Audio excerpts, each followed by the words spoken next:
Welcome to Reset and Rise, a leadership and personal growth series brought to you by Elevate and Rise Coaching. I'm Shirrell Meeks, and this space is all about helping emerging and aspiring leaders grow with confidence, clarity, and purpose. Now, whether you're stepping into leadership for the first time or refining your influence, each episode gives you practical tools to help you lead and live with intention.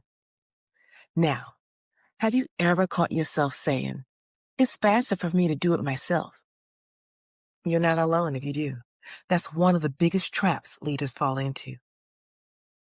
But here's the truth. Delegation isn't just about giving away tasks. It's about creating space for growth, trust, and leadership in others. Now, when we don't delegate effectively, two things can happen. We can stay overwhelmed and burned out, or our teams will stay underdeveloped and unsure of their abilities. In times of uncertainty or pressure, I understand it's tempting to keep control, but that's when trust matters most. Empowering others isn't risky leadership, it's intentional leadership. So let me tell you about my example. When I transitioned into my first leadership role, I had a project that required tight coordination between multiple teams. I was so used to being the one to solve every issue, every bottleneck, every escalation, that I hesitate to let others take ownership.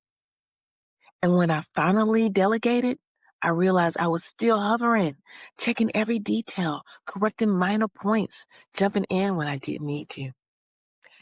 It sent a message I didn't intend. It stated, "I don't trust you to get it right." However, once I stepped back but stayed available for guidance, the change was immediate.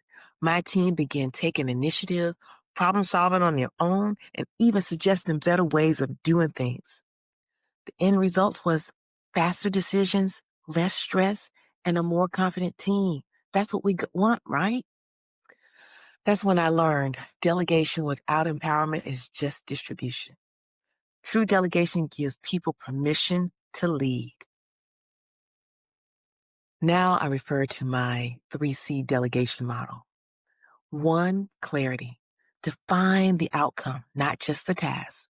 Say what success looks like, not how to get there. 2, checkpoints. Build trust, not control. Schedule quick intentional updates, not daily oversight. Last, coaching. Use feedback as a growth tool. When someone struggles, resist taking over.